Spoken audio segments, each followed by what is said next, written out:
Drasti. Is that the word here? Drasti? Drasti? Govardhan. Drasti is goodbye. They don't have drasti? No. Or maybe in Bulgaria also. Drasti, yes. Govardhan. Govardhan.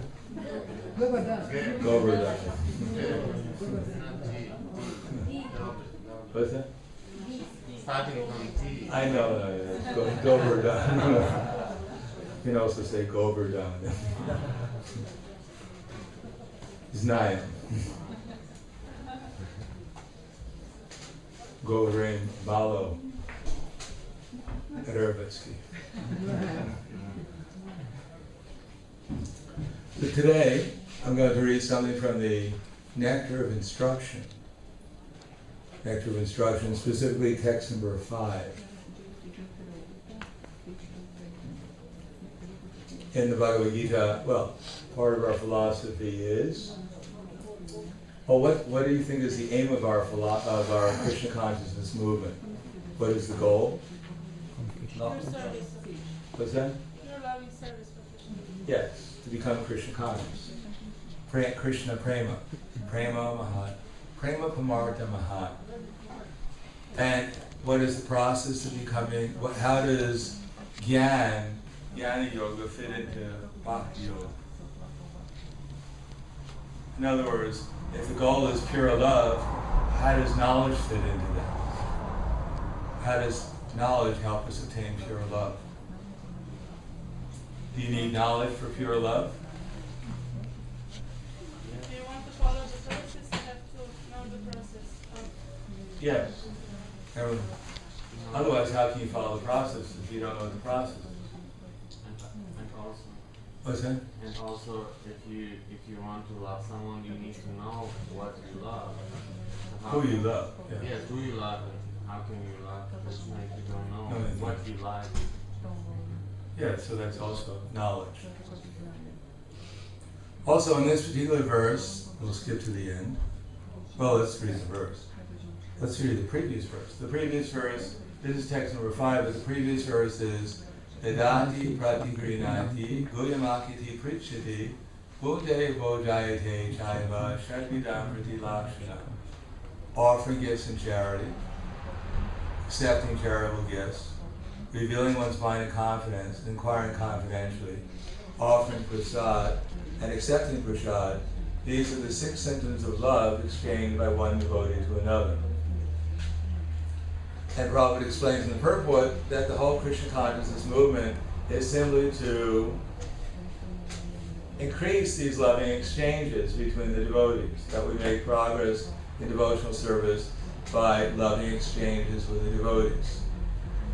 For instance, under the category of giving gifts in charity is also giving people the Hare Krishna Maha Mantra. So when we're chanting in the temple and we're listening, and then we chant and someone else listens, the leader listens, everyone listens, then this is actually an exchange of love between the devotees. They're giving Krishna to each other. I mean, could anyone think of a better gift than giving someone Krishna? If for your birthday present you opened up the package and then Krishna was there with his flute playing on it, would that be nice? So the holy name is Krishna. When we chant Hare Krishna, we're actually giving others Krishna directly. And of course, when we reveal our mind in confidence, that means we're explaining to them our understanding about Krishna consciousness. Not that I really want to tell you, Prabhu, what I think about you, and don't be insulted. That's not what it's meant by revealing one's mind in confidence. It's giving people our realizations in Krishna consciousness. So now, how to intelligently apply those 6 loving exchanges? Because sometimes we find, as I said yesterday, that we have certain expectations and they're disappointed. In other words, we think that someone is on a certain level of consciousness and we render service to them, and then later on when they have difficulty, then we become disappointed. Of course, there's no real need to be disappointed, but sometimes devotees, they misplace their love in some way. They have one expectation, one conception, and then in the course of time, their conception is proven to be wrong. Sometimes we find the devotees, they don't properly value certain devotees. That actually, devotees, for instance, we come to the temple devotees there, they preach to us, they may offer us service, they may help us in so many different ways. But then, after we take initiation, we forget about the devotees who have offered us so much help in our service, and we think that our initiating guru is the one who's going to save us, and everyone else is more or less like the wallpaper on in the temple. They serve about the same function of decoration. So that mentality is actually very unconducive for advancement in devotional service. It might even be on the platform sometimes being offensive. And then because of our offensive mentality, we find it very difficult to take advantage of the knowledge that they're giving us, and therefore our progress may be very slow. Not only their knowledge they're giving us, right, say in the Bhagavatam class or in the chanting, they're chanting and we're thinking, well, it's just an ordinary devotee, why bother listening? If I listen or not, it makes really no difference, because they can't possibly be chanting the holy name. Although it appears like they're doing something like that, but we know they're not advanced, and therefore it's really not the holy name. So if we don't properly understand, or we don't see properly other devotees, and we commit offenses, then even our normal daily activities with them, then we may not be able to appreciate properly the help they're giving us in advancing our Krishna consciousness. Therefore, in this verse, Srila Rupa Goswami advises us to discriminate between the different levels of devotees so that we can properly exchange loving service to them. The whole idea of discrimination is not dry, oh, I figured you out, I've analyzed you, and I realize that you're the lowest of the low, and therefore I have no respect for you because I'm a great devotee and can see everything clearly. After studying the Shastras, I've concluded that everyone else is fallen and rascal, and that I'm the only devotee in the Hare Krishna movement. Perfect discrimination. No, the whole idea of discrimination is how to properly honor the other devotees and exchange loving feelings with them. The minimum is honoring them, respecting them within the mind, and the maximum is surrendering to them. And here, Rupa Goswami gives us some advice, and Prabhupada explains extensively in the purport how to understand what Sri Rupa Goswami has told us, and it's, to my mind, it's quite an amazing purport. So let me read the Sanskrit. Krishneti yasigaritam manasadriyeta dikshasti chatrani vajntamisham sushushaya bhajna vigyam ananya anya indati sunyamridam ipsita sangaladya. One should mentally honor the devotee who chants the holy name of the Lord, Krishna. One should offer humble obeisances to the devotee who has undergone spiritual initiation, diksha, and is engaged in worshiping the deity. And one should associate with and faithfully serve that pure devotee who is advanced in undeviated devotional service and whose heart is completely devoid of the propensity to criticize others. So 3 levels of devotees are mentioned here. One who chants the holy name, one who's undergone diksha, and one who's advanced in unalloyed devotional service. And Prabhupada analyzes these as kanista, madhyama, and uttama. So in general, what are the symptoms of a kanista adhikari devotee? Can anyone say? How can you tell, just in a summary way, if someone is a kanista adhikari devotee? What are the symptoms? worships the deity but doesn't know how to show proper respect to the others. Yes, that's the primary characteristic. Archam evaharye, pujam yakshariye hate, yata daneshu chanyeshu, sabhakta prakritas printaha. And Madhyama Adhikari? He offers guidance to juniors and offers service to peers and Ishvare tadadineshu, balisheshu tuvatsucha, prema maitri kripo peka yakkaroti samadhimaha. So there's there's Ishvare, who's Ishvare? That's Krishna, Bhog. That's Bhog. Ishvare tad adineshu, who's adineshu? Ishvare tad adineshu.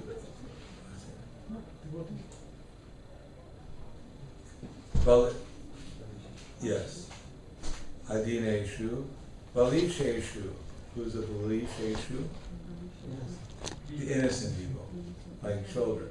And Dvitsatsu, the envious people. Yeah. And how do you treat Ishvara? Prema. Yes, we try and give love to Krishna. Not that it's a second-class devotee, it's not a business deal. For the third-class devotee, either gross or subtly, it's a business deal with Ishvara, with Krishna. My dear Krishna, I'm in distress. Can you help me? I'm willing to do some work, but expect adequate compensation. And a little bit above that, Krishna, I am not suffering so much, but a little comfort helps a little bit. Give me a nice house and some fresh air, nice water, nice family, nice car. At least that much, and then we'll see what happens afterwards. I mean, we don't want to overwork. These things are not so difficult. You're God, so do something. And Jignasu, that's also considered the example. Who's the example of the persons who are Jignasu in the Nectar of Devotion, who approach Krishna out of inquisitiveness? What's that? Who was the? That who inquired knowledge. Who are those devotees? No, they were liberation platform. They were Gyanis. But who are the Jignasus? You can find them in, what's that? Sages of Naimisharanya. Yes, the sages of Naimisharanya. They were about to do a sacrifice, probably for the well-being of the universe, for which they're part of it. But Sutta Goswami appeared, and the whole conversation seemed to have changed to about Krishna. They inquired about Krishna. They became inquisitive, because that was the object of the sacrifice was for the well-being of everyone. And they were heard. They asked, "What is the well-being of everyone?" And what was the answer? What's the best activity for the well-being of all living beings? What's that? Sapaipum saprodar mariatod bhaktiradoxai. Haitakapatyapta yayatma shupashidati. Yeah, so they approached, they asked, what is the welfare? And what was the answer?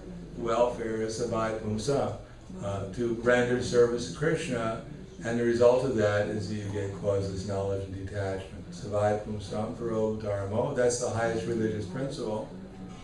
Yato bhaktir ahokshade, bhakti to adhokshade, to the inconceivable Krishna.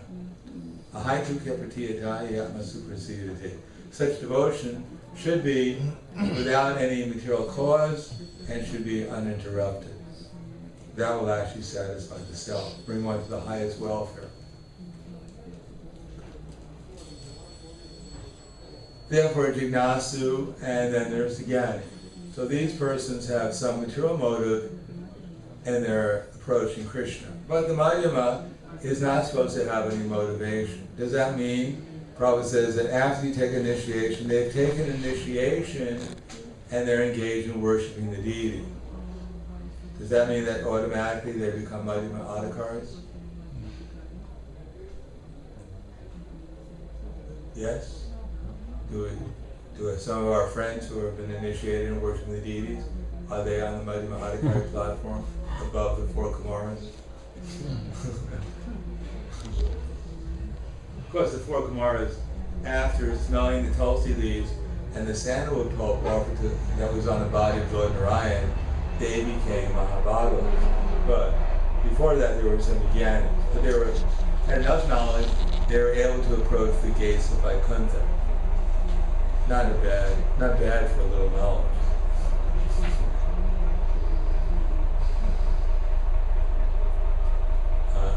Jnanis are not ordinary personalities. In any case, but if one is full, as Prabhupada will explain in this purport, because the purport is quite a long purport, and at every step Prabhupada is explaining what these 3 different levels are. And sometimes it appears, well, yeah, I'm Madhyama Adhikari. And other times, well, I wish I was a Kanishta Adhikari. But rarely will anyone get the idea that, sometimes we might get the idea, maybe I might become a Uttama Adhikari shortly, but no one will get the idea very easily. And at the end of the purport, Prabhupada makes it very clear what he's really referring to when he refers to an Uttama Adhikari. And Uttama Adhikari, what are the symptoms of an Uttama Adhikari? Anyone here think they're an Uttama Adhikari? How many? 2 people raising their hands. Bhava or Prema stage.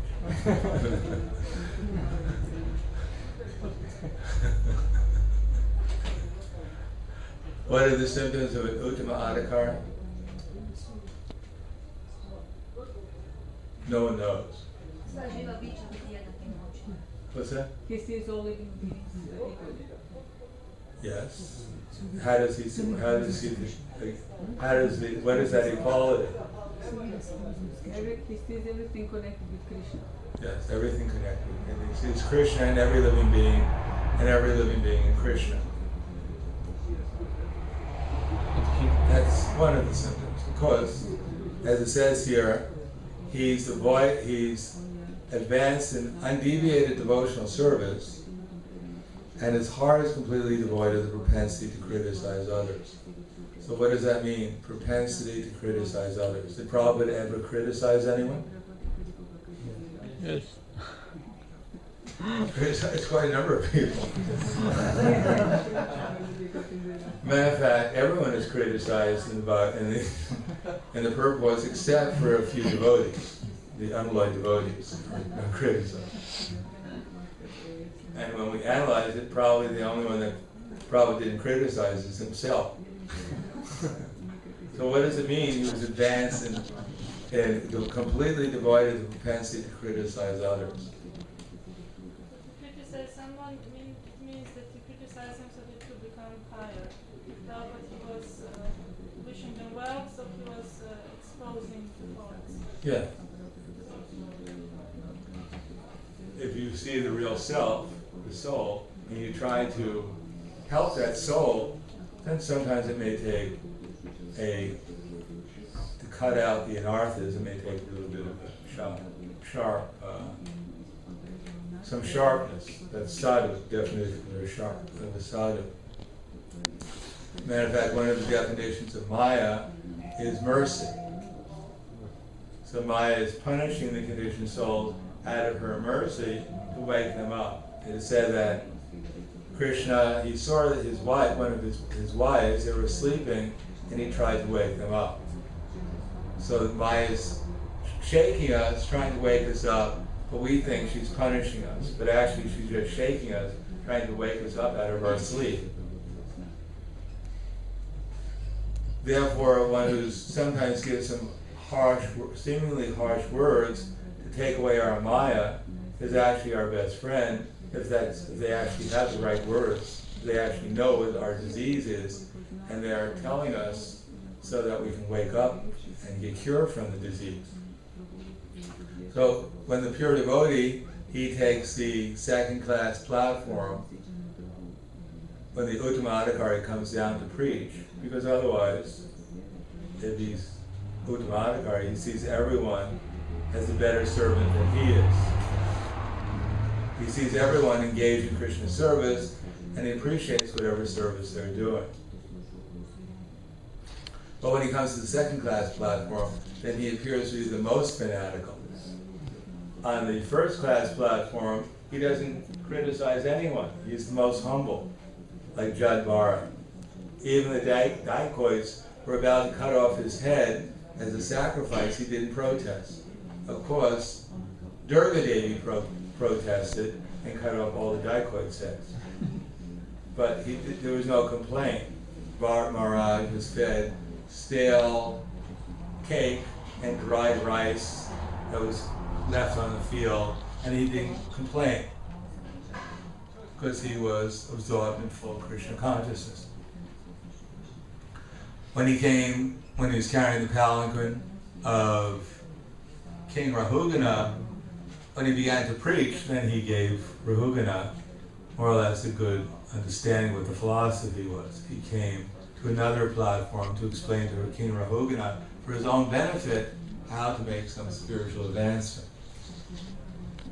In any case, the pure devotee, when he's on the Madhyama Adhikari platform, can be quite cutting. As a matter of fact, he tries to cut everyone's Maya away. Many devotees would come, many people, reporters, would come and interview Prabhupada, and it appeared that Prabhupada was more concerned sometimes with trying to help them become Krishna conscious than trying to give an interview.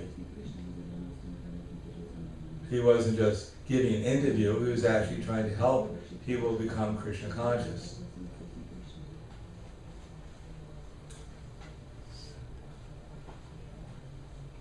Now, of course, is it very difficult to see how much the devotee is engaged in devotional service? For instance, Krishna says, Bhagavad Gita is very simple, but it gets right to the point. Krishna had an hour, most 2 hours to speak to Arjuna, the whole philosophy. Therefore, he got to the point right away. Now, of course, because it's so to the point, we miss the point many times. We think, oh, that's too simple.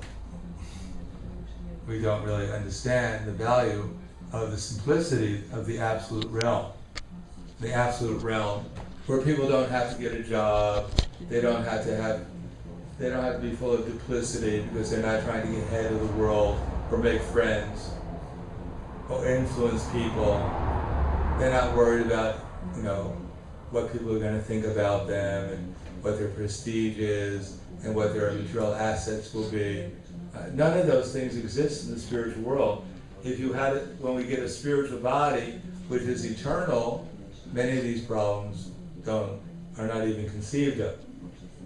And if you're absorbed in loving ecstasy at every moment for everyone is giving you more and more transcendental pleasure at every moment, and everyone is absorbed and cooperating to produce the supreme spiritual pleasure in the relationship between Srimati Radharani and Krishna, and the pleasure is so overwhelming that every moment it's inconceivable how much happiness there is, and it's always increasing.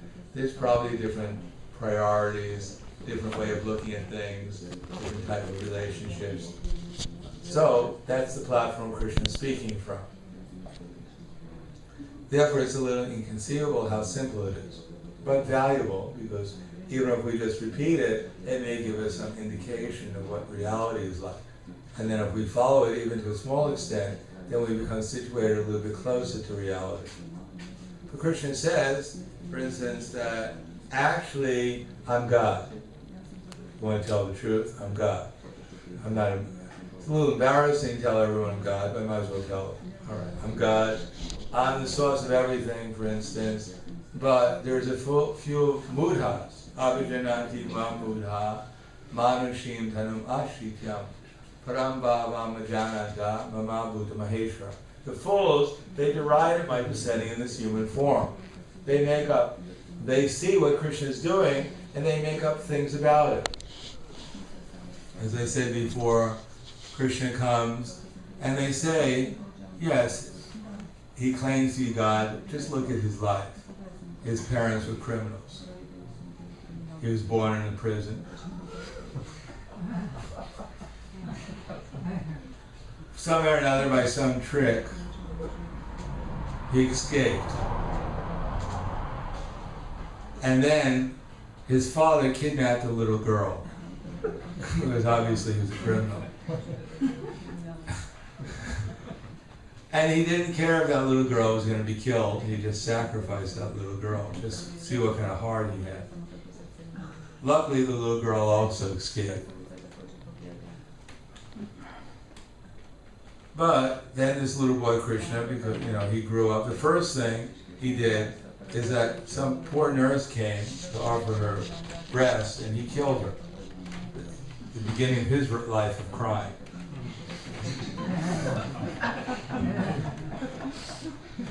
And that was it went from bad to worse as life went on to Krishna. He not only killed his nurse, but he started to kill the animals in the forest, and the domestic animals. He killed a bull and a horse. I mean, and as soon as he could, his life of crime expanded to thievery. He organized a gang and stole whatever he could from the neighbors. And then even though he was quite young, he started to look at all the young girls there. He even stole their clothes one day. He couldn't keep his hands off everything in the village. Whatever there was, he stole. And as soon as they became a little serious, he fled the village to begin his life of crime in Mathura, breaking things like bow and sacrifice, and destroy sacrifices, and kill the king, and kill poor animals, a poor elephant, and kill the rest. It just went on and on. There was no end to his life of crime. When he was in Dwarka, people came to visit him, whole armies he wiped out. So this is the type of person Krishna was. So they think Krishna was just an ordinary person. Maybe he killed a few more people than we can, but after all, not a very auspicious life. Finally, his whole family, which was all rascals, they all just got intoxicated and they killed each other.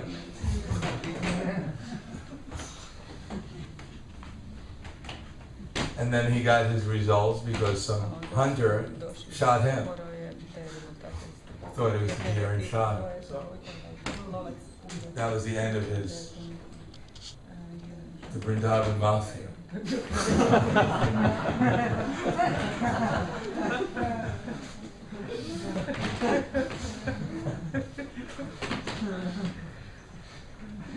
It had its branch into Dwarka Mafia.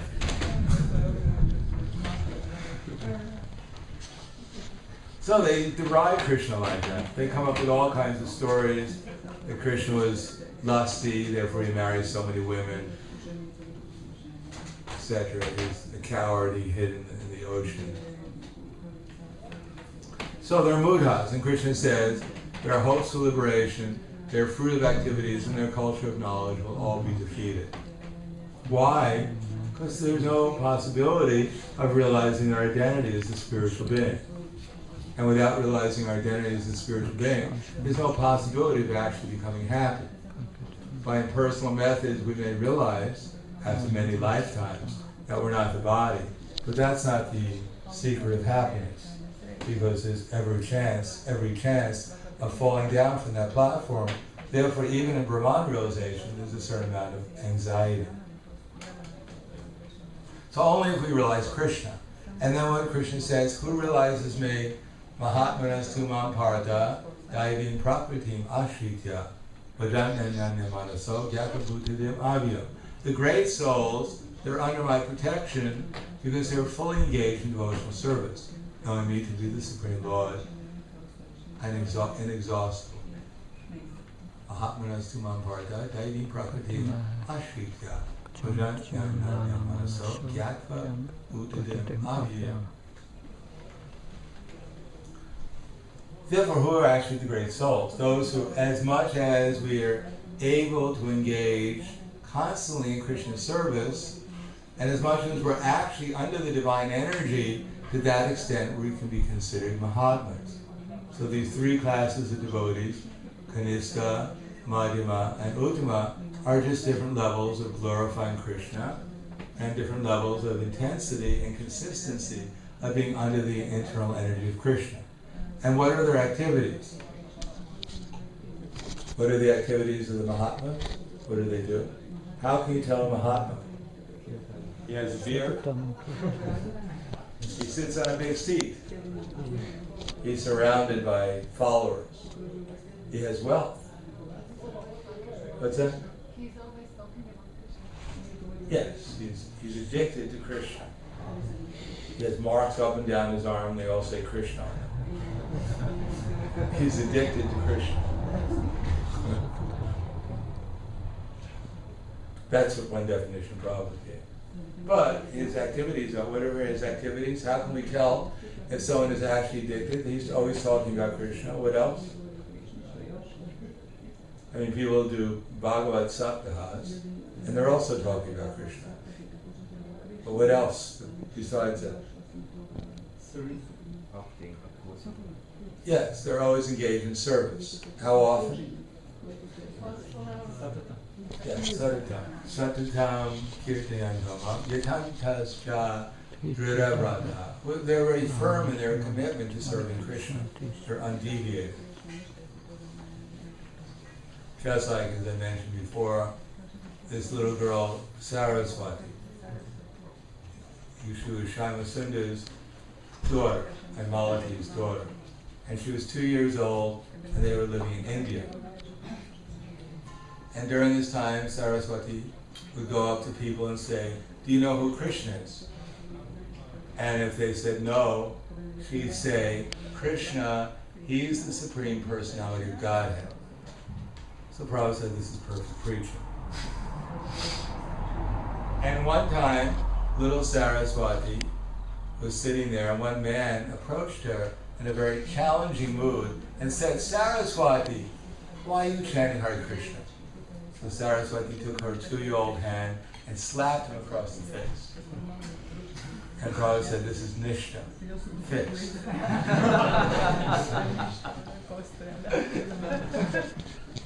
So this is the beginning of being fixed. Rida Radha. No one can deviate the devotee from her engagement. And Namasinta Imam Bhaktya, always very humble. What is the secret of humility? If we become Krishna conscious, we see how wonderful Krishna is, then in that awareness of Krishna, then we see how wonderful everyone else is. And when we see how wonderful everyone else is, then we don't think ourselves to be so wonderful. If I'm walking around thinking, I'm so wonderful, everyone should love me, and everyone else, I'm so much above everyone, where is there any question of having any love for anyone else? If we can appreciate at least others' good qualities, and maybe better qualities than we have, where is there any question of love? Therefore, humility, but humility based upon appreciation of Krishna, how wonderful Krishna is, and in the light of being aware of Krishna, how wonderful everything related to Krishna is, that adbhuta, that wonder, leads to humility. Without that, there can't be any real humility.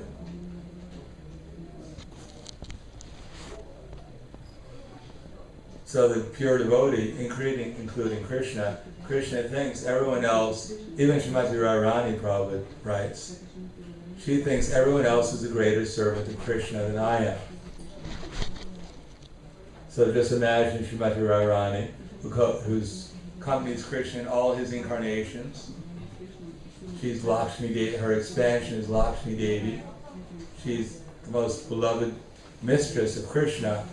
In her mind, everyone else is a greater devotee than I am. Prabhupada said, if you want to love If you want to offer something to Krishna, just like you want to offer to Krishna a flower, then if you give it to Srimati Radharani, then Srimati Radharani will take the flower and say, my dear Krishna, here this devotee is offering this flower to you. He gave it to me, but actually this devotee is a much greater devotee than I am. Please accept the flower. So then Krishna has to accept the flower because it's being offered through Srimati Radharani. But she's thinking, this is a great devotee, I'm nothing, but he's asked me, or she's asked me to offer the flower, therefore as a service to this devotee, I'm offering it humbly to Krishna to accept it on behalf of this great devotee. And therefore Krishna has to accept it because of the great devotion that Srimati Radharani is offering the flower with. So this is the vision of even Srimati Radharani.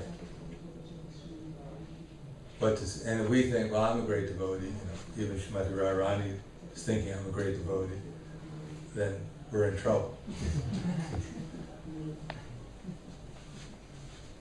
So that's Mahabhagavad, a little bit. Now, Sri Rupa Goswami, he says,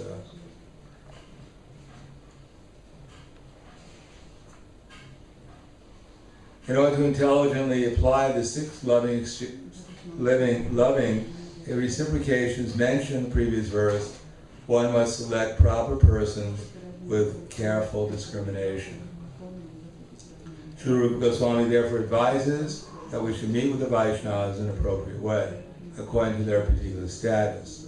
In this verse, he tells us how to deal with three types of devotees: the Kanistha Adhikari, Madhyama Adhikari, and Uttama Adhikari. The Kanistha Adhikari is a neophyte who has received the Harinam initiation from the spiritual master and is trying to chant the holy name of Krishna. So what does it mean he's trying to chant? Hari Ram.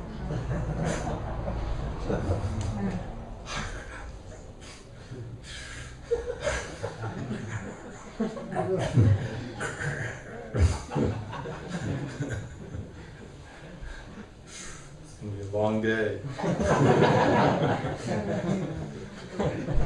What does it mean he's trying to chant the holy name of Krishna? And to chant intensely and to hear.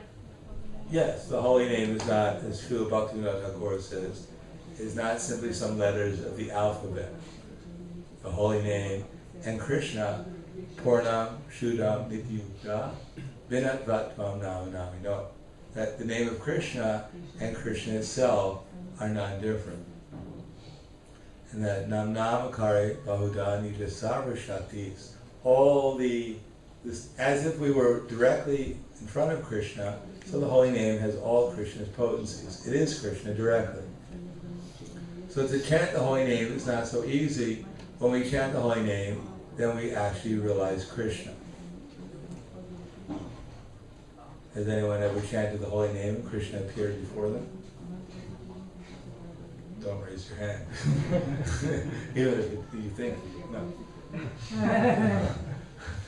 The Sahajiyas, they think like that. Krishna is so cheap, I just say Hare Krishna, and Krishna and Srimati Radharani come, and they say, which dance do you want us to do?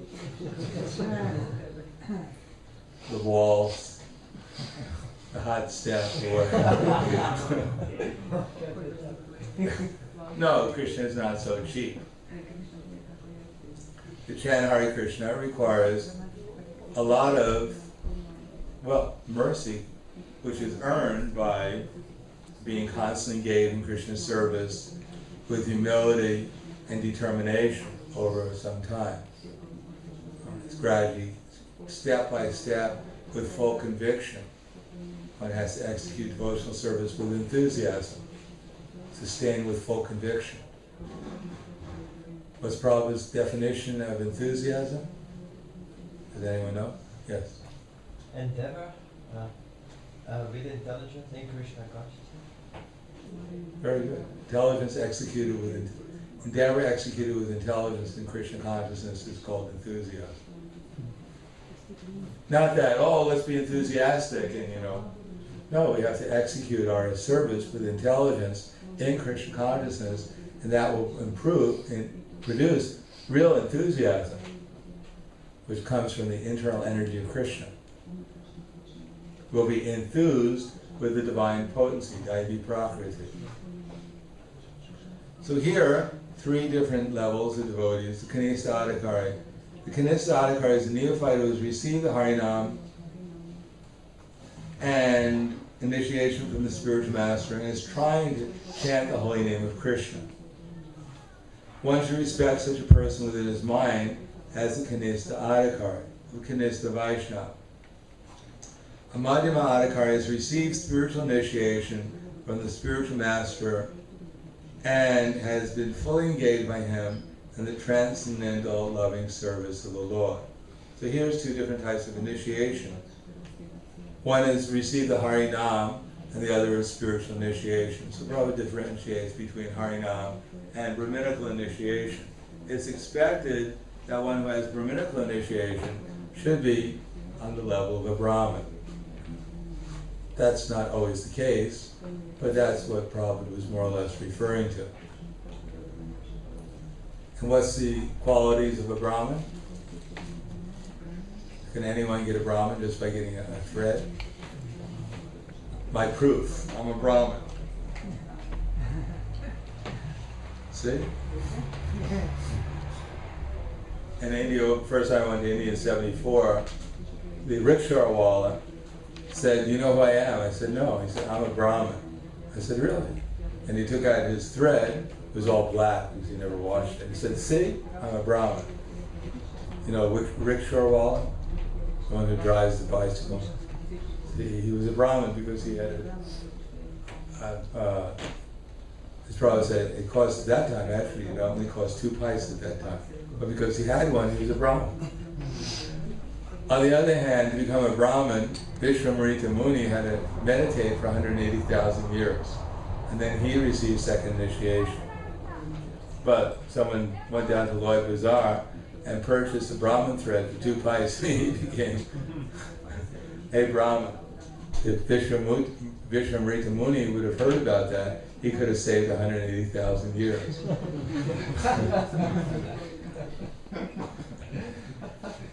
No, you're supposed to become qualified to become a Brahmin.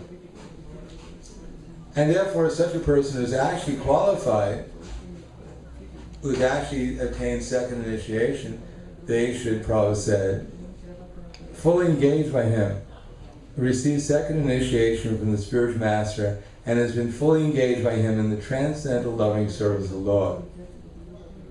So that's considered fully engaged. Is that very easy to be fully engaged in the transcendental loving service of the Lord? I mean, it's easy to, yes, I'm fully engaged, you know, at least for a couple hours a day, I'm fully engaged. But everyone needs a little break once in a while. No, fully engaged 24 hours a day, 7 days a week. Not easy. But second initiation, we're being trained to come to that platform. In other words, especially second initiation is meant to train us to become Madhyama Adhikaris. Not, as Prabhupada will say in another place, in the verse that follows this, not that when I get second initiation or I get initiation, that automatically along with that I get all the qualities. No, it's an opportunity to develop the qualities through the process.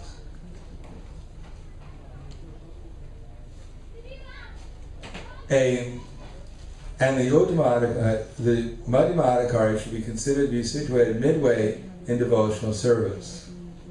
The Uttama Adhikari, the highest devotee, is one who is very advanced in devotional service. And Uttama Adhikari is not interested in blaspheming others. His heart is completely clean. Not so easy to have a heart completely clean, which means that one's heart is completely clean, that there's no thought of material desire, there's no thought of material prestige or acquisition, there's no lust or anger or greed, there's no hankering, lamentation. Not so easy to be on that platform, which means the only thing that's in one's heart is Krishna's name, form, quality, and pastimes. One is actually living in Krishna, fully in Krishna consciousness. Is that so easy to come to that platform? Anyone think it's difficult to come to that platform? Yes. Very exalted platform. Now, why do some devotees claim that Prabhupada was on that platform? Did he have a little video camera in his heart and he showed us the movies he was watching in his heart? Why do people think that Prabhupada was on that platform? Was it just sentiment because they were initiated by him? By the results that you Yes. And what were the results? What was especially impressive about Prabhupada's results? made so many devotees out of natures. He engaged so many persons who would naturally never be inclined to engage in devotional service. He actually engaged them in devotional service. I mean, if you knew some of the early devotees and what they were like, well, you can just watch some of the movies. If you ever saw that Happiness on 2nd Avenue, that movie, oh, you should watch it. It was made in, I think, the end of '66. And someone came and interviewed the devotees, asking them what Krishna consciousness is all about. And when you see the conceptions that they had, one of them said, he's training us up to become gopis.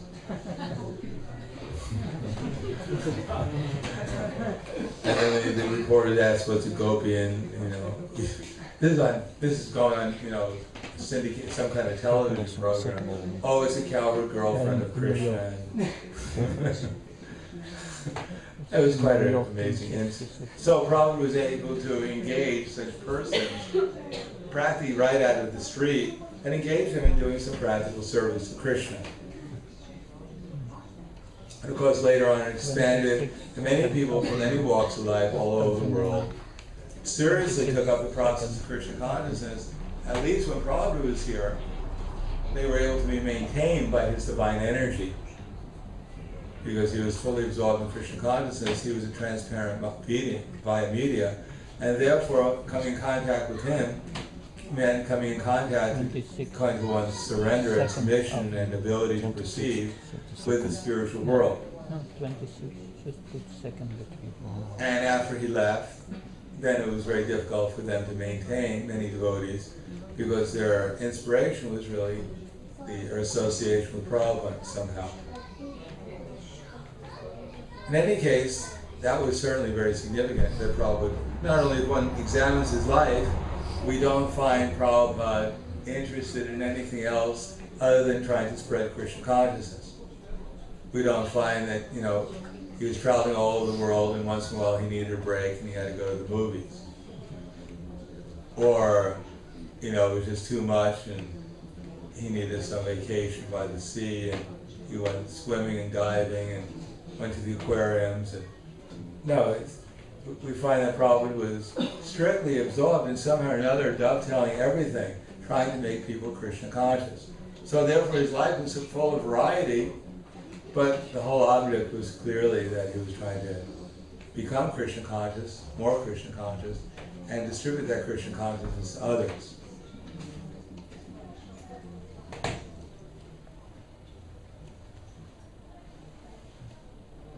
So then Prabhupada writes, any questions so far before we go on? Anyone have a question?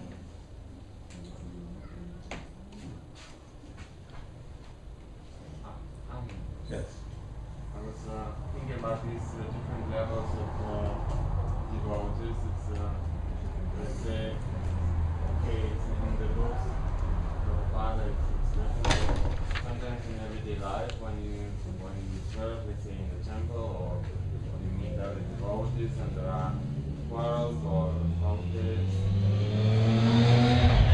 how to judge, So let's say one devotee says one thing, another says a different thing, and then what? So for me, I always, but sometimes even, let's say, numbers of years spent in the devotional services, it could be one criteria.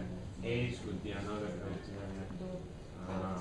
So let's say, but sometimes I meet, in the West, especially a person who says, yes, I'm a Brahman, but he talks only about sex. So I think, listen a lot. You know, how can I listen to such person who only talks about Mataji's and so on? You know, he shows also, yes, I'm a Brahman, you know. So sometimes it's very hard to know who is who, you know, and whom to listen to. And then these criteria for me is very yeah. Therefore, the Rupa Goswami is giving us this whole nectar of instruction to give us some discrimination. The problem comes. Well, therefore, Prabhupada, for instance, recognizing that pure devotees, Uttamadhikari devotees, very rarely appear or very rarely advance to that stage. And Madhyamadhikari devotees are not so easy to come by either. It actually takes a lot of spiritual advancement to come to that platform. A lot of renunciation, surrender, and development of practical devotional service and realization. On the other hand, there may be different levels of Kanistha-adhikaris. That's more common. Some of them are actually much more knowledgeable than us. Some of them are actually practically liberated.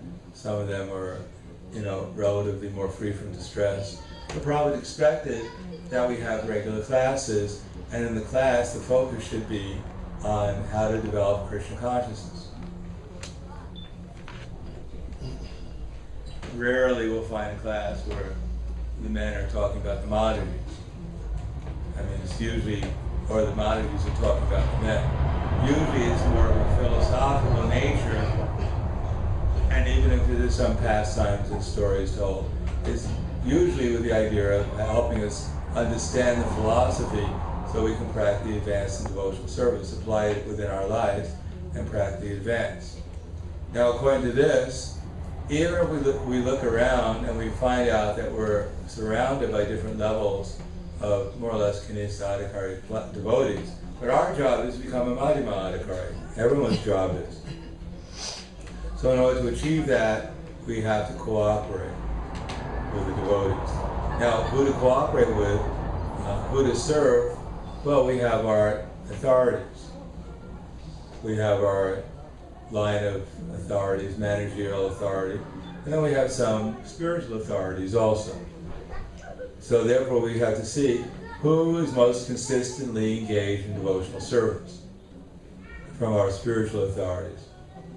Because if our goal is to become consistently engaged in devotional service, we should choose someone who's more consistently engaged than we are to inquire from them, how did you become more consistently engaged in devotional service? If we find someone more enthusiastic to hear and chant about Krishna, we can inquire from them, how did you acquire your enthusiasm to hear and chant about Krishna? If we find someone more detached from material sense gratification than we are, then we can inquire from them, how did you acquire your detachment from material desires and conceptions? So we have to choose those who are more advanced than us in a certain field and inquire from them how we can become advanced in that particular aspect of Krishna consciousness also. And of course our general managerial authorities are supposed to be engaging us in devotional service, but especially those who live in the temple.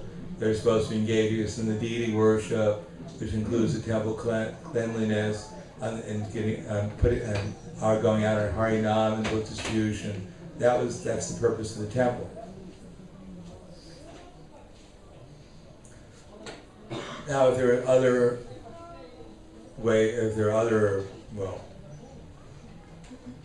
not alternatives, but there are other situations that we're not sure about, therefore we have to inquire from Guru, from Sadhu, and from Shastra to understand things clearer. Sometimes we may not be so clear. Therefore, humbly we inquire, and when we are clear, then we'll know what to do. Anything else?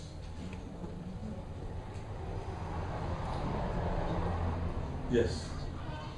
About fault-finding mentality, tendency to find faults, I'm not sure if I remember correctly. Did you say that if we realize Krishna's qualities, then we will see good in others and we won't think ourselves great? Yes. If we're in love with Krishna, as much as we actually appreciate Krishna, how great he is, then we can also appreciate how nice everyone else is in relation to Krishna.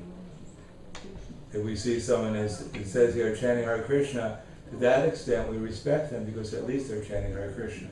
We see someone actually seriously engaged in devotional service and worshipping either deity in the temple or worshipping in Lord Chaitanya Mahaprabhu in the Sankirtan movement by performing Sankirtan, then we naturally will want to cooperate with them, learn from them how to help them, cooperate with them in spreading the Sankirtan movement. So we can also come to the second stage of devotional service. And for one who's very advanced, they can help us understand clearly how to go from the second to the first, from the third to the second class platform, and then to the first class platform also. So that's a question of respect. Now, someone may be full of faults, not that we don't understand that this person is full of faults, but if they're engaged in Krishna consciousness, then we take it as something like, if a person is dirty but he's taking a shower, then we take more significant the fact that he's taking a shower and he'll become clean soon than the fact that he's dirty. And therefore, although we can see he's dirty, but we don't take it so seriously because we know he's in the shower and eventually he'll become clean. Therefore, we don't take our criticism so seriously. But as the unalloyed devotee, he doesn't see anyone in the shower. He thinks everyone is engaged in Krishna service. And how he sees that, I can't really tell you. But it's,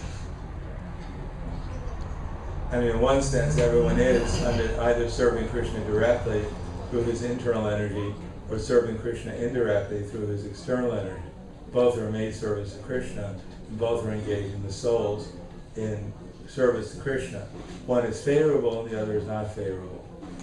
But in any case, nothing happens without Krishna's sanction. Therefore, everything goes on with Krishna's desire. But one is serving Krishna favorably, other unfavorably. But somehow or another, Uttamadhikari is so advanced in love for everyone, he doesn't recognize any fault that they have. But I'm not on that platform, so I can't tell you what it's like very clearly.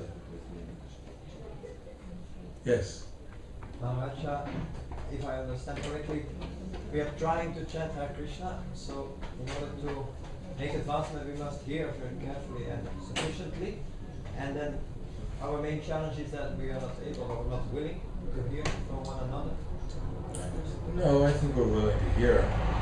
We just have to learn in the process of devotional service so that our ability to hear will increase. We're sometimes distracted by our material conceptions. We're trying to hear, but we have to make it easier on ourselves so that it's easier to hear. And we have to learn who to hear from. Prabhupada will explain in this verse that a first class devotee is the best one. Obviously, he's the best one to hear from because he has a clear conception of everything. Therefore, whatever he says is not different from what Krishna would like us to hear.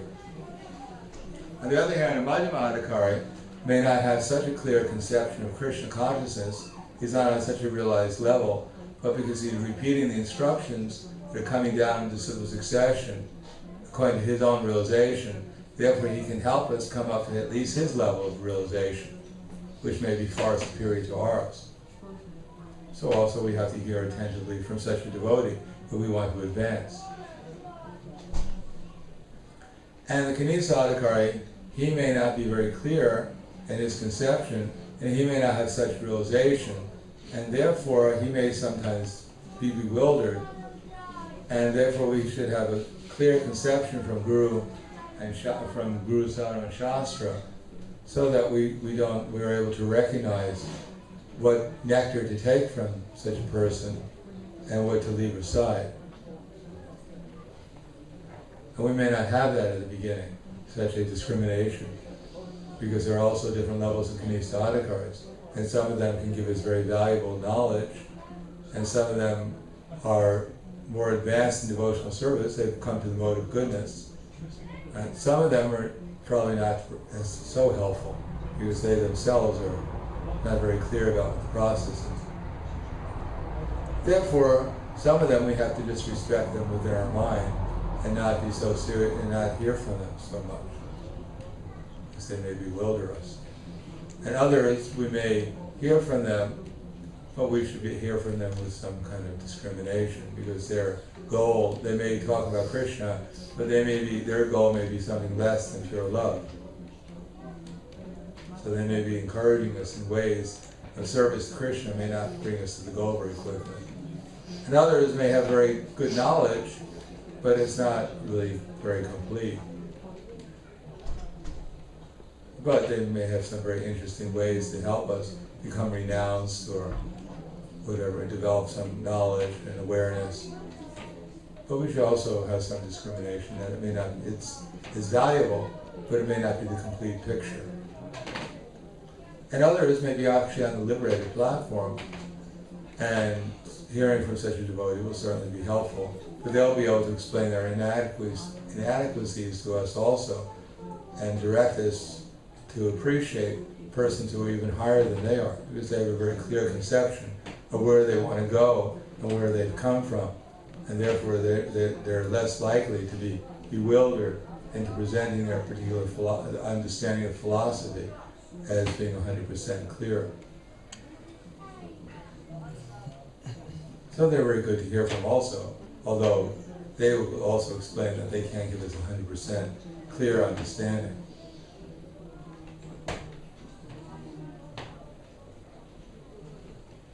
But the Uttamadhikari devotee, every word he's speaking is out of pure love for Krishna and is being directed by Krishna.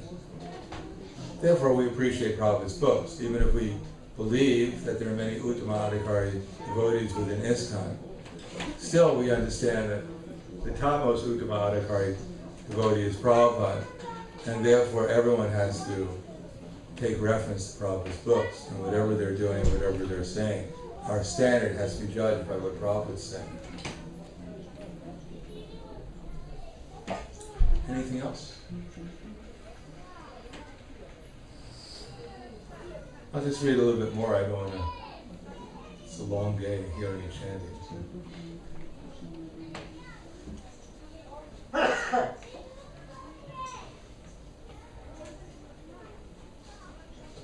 One should not remain a Kanista Adhikari who is situated in the lowest platform of devotional service and interested only in worshipping the deity in the temple. Such a devotee is described in 11th canto of Srimad Bhagavatam.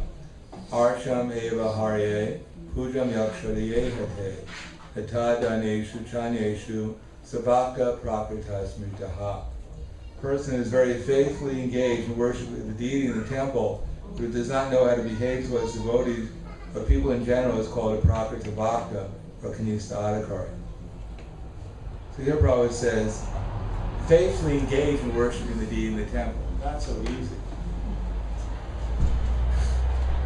The bona fide kanista adhikari. There were devotees, I remember, when we were going on Navadvip Mandal Parikrama, there was one elderly sadhu from the Gaudiya Math, disciple of Srila Bhaktisiddhanta Saraswati Prabhupada, and I believe he was worshiping the deity in Champakalata, that place of pilgrimage, for 70 years before he. So that's called faithfully worshiping the deity in the temple.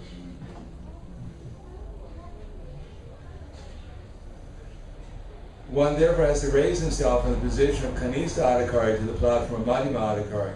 The Madhyama Adhikari is described in Srimad Bhagavatam in this way. Ishwari tad adineshu balisheshu dvitsasucha prema maitri kripo peksha yat karoti samadhi maha. The Madhyama Adhikari is a devotee who worships the Supreme Personality of Godhead as the highest object of love, makes friends with the lowest devotees, is merciful to the ignorant, and avoids those who are envious by nature. So every time we see Ishwari, for instance, here at Gauri Thai, to feel prema towards him, love, I mean, that would be quite nice, wouldn't it? Not that here's the deity in the temple, I mean, they look nice, I like the dress, and they're pretty enthusiastic, they're always dancing, but then we get distracted and we try and bring our minds back again. But Gornitai here, they're ecstatic. They're not just dancing, they're dancing ecstasy. We don't hear them chanting, but they're always chanting. Because we're a little deaf. A little louder. Well, maybe one day we'll be able to hear them chanting. And then we'll become really ecstatic like they are. So to love Krishna and make friends with the devotees. How many of us are looking at all the devotees thinking of how we can cooperate and make friends with them, serve them? Is that always our meditation? But that's what we're learning to do. We're learning to come to that platform. Love Krishna, make friends with the devotees, help elevate the innocent people. There are so many innocent people. They get a book, or they get some prasadam, or they hear the holy name, and they show some appreciation, which means they're innocent. They're not envious by nature. So we're supposed to try and help them. And Madhyama is very interested in helping innocent people. And then upeksha, how to avoid things like the internet, that Facebook is not our main meditation. Things like that. That how to not read the newspapers with relish, thinking now I'm finding out about reality, what's really going on. I picked up the book, Bhagavad Gita, and I fell asleep. But then when I woke up, luckily the newspapers were live. So upeksha, how to become detached from materialistic association. And there's many varieties of it that we're grossly, subtly sometimes attached to. So we're being trained, that's the idea of the Krishna consciousness movement, is to train the devotees to come to the second class platform. We weren't probably we weren't born on the second class platform. Maybe some of us were, but most devotees aren't. And therefore, by initiation, by service, by hearing and chanting, by learning, we're meant to be encouraged and trained to come to the second class platform of devotional service, which is actually a very elevated platform which leads to liberation.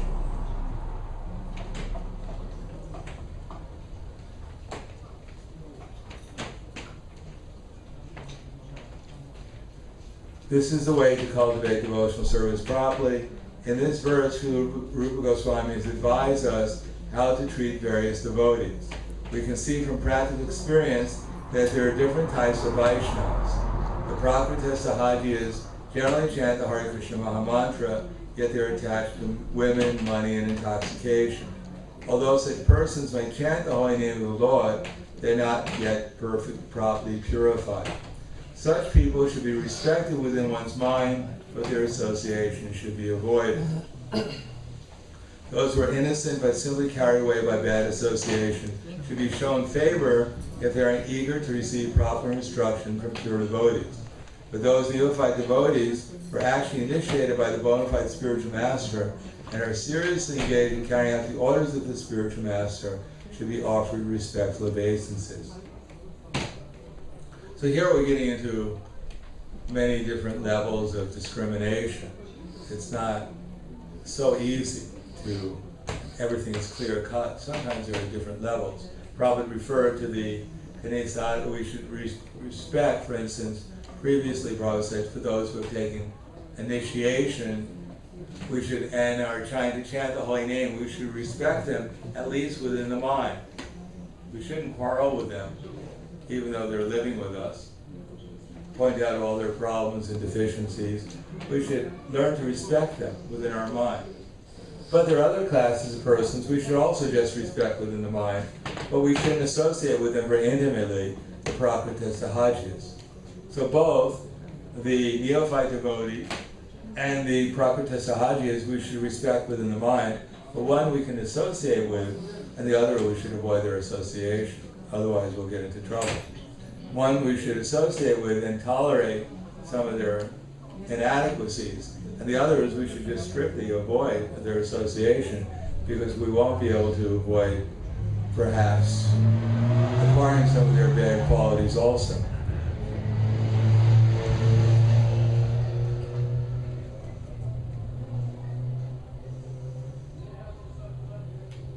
But the neophyte devotees who are actually initiated by the bona fide spiritual master and is seriously engaged in carrying out the orders of the spiritual master should be offered respect to Vaisnas. So Prabhupada is combining here neophyte devotees, not just Madhyam Adhikari devotees, but those who are initiated, at least by Harinam, and are seriously trying to, he doesn't say they're constantly engaged, but they're trying to, with seriousness, carry out the orders. We should offer them respectful obeisances. They're not on the same level as the Madhyama Adhikari, who is completely engaged. But here, the neophyte devotee is seriously engaged. So there's a difference between completely engaged and seriously engaged. Is that clear? The neophyte may be seriously engaged. He's trying to make advancements seriously to come to the platform where he can become completely engaged and become a Madhyama Adhikari. So it takes seriousness. It's actually, in one sense, harder to be a Kanishta Adhikari than a Madhyama. You think, how am I ever going to learn how to ride this bike? I keep on falling down. But then after you learn how to ride a bike, then it becomes very easy. But if you don't go through the difficulty, it'll never become easy. And if you imitate a person who knows how to ride a bike, you just put on some invisible training wheels, and you brag about how great a bike rider you are because you have these invisible training wheels on, 2 extra wheels. So then you'll never learn how to become a real rider of the bike. You'll just be imitating an actual person who knows how to ride the bike. So, we'll go over this a little bit more tomorrow. Any other questions? Yes. Lisa. One will constantly meditate on how to expand the Krishna consciousness movement. Is that a quality of a Madhyamadikar, of an Uttamadikar? That's an Uttamadikar, but that's the word you use is constant. One who looks everywhere how to engage everything in Krishna service. Yukta Vairagya Uchite. Of course, it's easy if we think there's black, there's white, and there's a little bit of gray in between. So there are different levels. I mean, practically speaking, one level merges into the next, merges into the next. It just becomes more and more refined. The example he uses like you get from just the sugar cane, and you get the juice, and then you get the molasses, and then you get it refined to rock candy, and it's a process. Mm-hmm. So therefore, we may find someone practically most of his time is engaged in expanding Krishna consciousness, and therefore, it's quite impressive. They're advanced devotees, but they may not be 100% 24 hours a day, 7 days a week, in such an intensity as the Uttamadikari is, especially when he plays the role of a Madhyam. Then they're overwhelmingly absorbed in such a desire to spread Krishna consciousness. Right. Well, as Prabhupada once wrote to me, he said, the more seriously you work to help bring Krishna's other children back to the spiritual kingdom, the more he'll bestow all his blessings upon you. That Krishna is never ungrateful for our efforts to serve him, rest assured. It's a question of developing that seriousness and sincerity, and then Krishna gives his blessings. Thank you. Anything else? Yes. I was taught that when you meet a devotee you haven't seen for a long time, that you pay obeisances on the floor. Does it mean, according to this what we heard, if you meet a devotee who's like not so seriously engaged with chanting, that then you just pay obeisances in the night? Or is there some other reason? All of this is... Well, we have our etiquette. We have our etiquette. And therefore, because we're not really trained up in the Vedic culture, we're not smartas. We know exactly what to do under every circumstance. We have our pure devotee barometer, and we stick it in their mouth, and it comes out. We say, all right, obeisances. No, we have to use our intelligence and act according to our realization. But generally, initiated devotees, when we see them, we offer obeisances to them. At least that's what we used to do. So, and if we made a mistake, better to err on the side of offering too much respect. I mean, to a certain extent. Not that, we offer so much respect, we surrender everything, we take off our gold watch, and we offer everything we have in charity. And then the devotee goes and sells it and takes a vacation in Vrindavan. Now we have to use some discrimination, but offer as much respect as we think is practical. Yes. I wanted to ask you, is there a difference between Uttama devotee and Uttama Adhikari? This Adhikari in this terms of There may be some discriminate. There may be different levels of explaining, because Uttama Adhikari, Kanishta, and Madhyama are more or less like levels 1, 2, and 3. First class, second class, and third class. But in this particular verse, it's like, for instance, there are posts. You may talk about first class, second class, in terms of faith, as Prabhupada says in the Bhagavad Gita, or in terms of practical surrender or practical knowledge. You may have first class knowledge. So therefore, in the very beginning of Nectar of Instruction, Prabhupada gives a definition for first class, second class, and third class, which is not exactly what he's explaining here.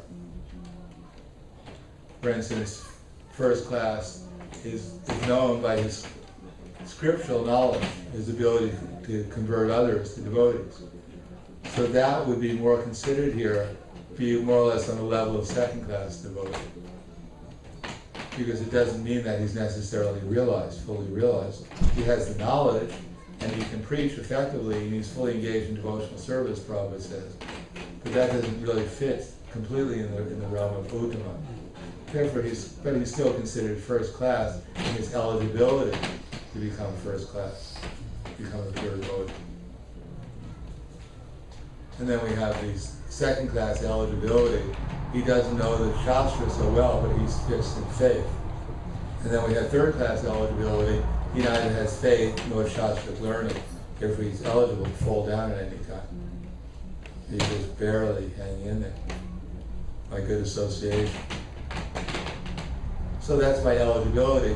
But here, first class, second class, and third class is more or less being given by realization and engagement,